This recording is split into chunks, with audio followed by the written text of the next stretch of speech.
Okay இந்த sum பாருங்கள். If xy equal to A E power X plus B E power minus X then show that இந்த ஃபார்மேட்டை show பண்ண சொல்லியிருக்காங்க. ஓகேங்களா, என்ன கொடுத்துருக்காங்க? X Y equal to A E power X plus B E power minus எக்ஸ்ன்னு கொடுத்துருக்காங்க. ஓகேங்களா, இங்கே ஒய்2 ஒய்1 வருது பாருங்கள். அப்படின்னா என்ன அர்த்தம் அப்படின்னா ஒய்ங்கிற வேல்யூ என்ன பண்ணியிருக்கோம் அப்படின்னா டிஃப்ரெஷியேட் பண்ணியிருக்கோம். ஃபங்க்ஷன் எதில் இருக்குது அப்படின்னா எக்ஸில் இருக்கிறதுனால ஒய்ங்கிற வேல்யூ என்ன பண்ணியிருக்கோம் அப்படின்னா எக்ஸை பொறுத்து டிஃப்ரெஷியேட் பண்ணியிருக்கோம். ஓகேங்களா, ஒய்2 வரதுனால 2 டைம்ஸ் என்ன பண்ண போகிறோம் அப்படின்னா அதை டிஃப்ரெஷியேட் பண்ணி இந்த ஆன்சர் கொண்டு வர போகிறோம்.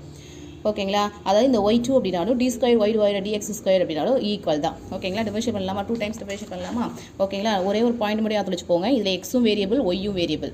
ஓகேங்களா, ஏன்னா ஒய்யை என்ன பண்ண போகிறோம் அப்படின்னா எக்ஸை பொறுத்து டிஃபரன்ஷியேட் பண்ண போகிறதுனால எக்ஸ் ஒய் ரெண்டுமே வேரியபிள், கான்ஸ்டன்ட் நம்ம கன்சிடர் பண்ணிடக்கூடாது. ஓகேங்களா, ஸோ ஃபஸ்ட்டு எக்ஸை வச்சுட்டு நான் ஒய்யை டிஃபரன்ஷியேட் பண்ணேன் அப்படின்னா ஒய்1. ஓகேங்களா, அடுத்து ஒய்யை அப்படியே வச்சுட்டு எக்ஸை டிஃபரன்ஷியேட் பண்ணேன் அப்படின்னா 1. ஓகேங்களா, அடுத்து என்ன கிடைக்கும்? ஏ இ பவர் எக்ஸை டிஃபரன்ஷியேட் பண்ணால் இ பவர் எக்ஸை தான் கிடைக்கும் plus B E power minus X differentiate பண்ணால் மைனஸ் இ பவர் மைனஸ் எக்ஸ். ஓகேங்களா, அடுத்து இங்கே டிஃபரன்ஷியேட் பண்ணலாமா? இது ரெண்டுமே வேரியபிள்.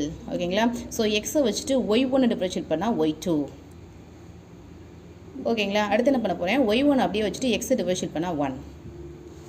ஓகேங்களா, அடுத்து ஒய் மட்டும்தான் இருக்குது. ஒய்யை டிஃபரன்ஷியேட் பண்ணால் ஒய்1 equal to A E power minus X E power எக்ஸை டிஃபரன்ஷியேட் பண்ணால் இ பவர் எக்ஸே தான் கிடைக்கும். அடுத்து plus B E power minus எக்ஸ்ன்னு இருக்குது. இந்த மைனஸ் திரும்ப ஃப்ரெண்டில் வரும்போது என்னவாகும் அப்படின்னா இ பவர் மைனஸ் எக்ஸ் ஆயிரும். ஏன்னா இ பவர் மைனஸ் எக்ஸ் டிஃபரன்ஷியேட் பண்ணால் மைனஸ் இ பவர் மைனஸ் எக்ஸ், ஆல்ரெடி ஒரு மைனஸ் இருக்கிறதுனால என்னவாயிரும் அப்படின்னா ப்ளஸ் ஆயிரும். ஓகேங்களா, ஸோ அப்போ என்ன கிடைக்குது? எக்ஸ் ஒய்2 ப்ளஸ் 2 டைம்ஸ் இருக்கிறதுனால 2y1 equal to A E power X plus B E power minus எக்ஸுங்கிறது கொடுத்துருக்க கொஷின். ஸோ அதை நான் எக்ஸ் ஒய்னு எழுதிக்கிறேன். ப்ளஸ் எக்ஸ் ஒய் கொடுத்தா மைனஸ் எக்ஸ் ஒய் ஆகும். அப்போது எக்ஸ் ஒய்2 plus 2y1 minus X Y equal to 0 அப்படிங்கிறது இதோட ஆன்சர். ஓகேங்களா, உங்களுக்கு வீடியோ யூஸ்ஃபுல்லாக இருக்குன்னு நினைக்கிறேன். வீடியோ யூஸ்ஃபுல்லாக இருந்துச்சு அப்படின்னா நம்ம சேனலை சப்ஸ்கிரைப் பண்ணிக்கோங்க. தேங்க்யூ.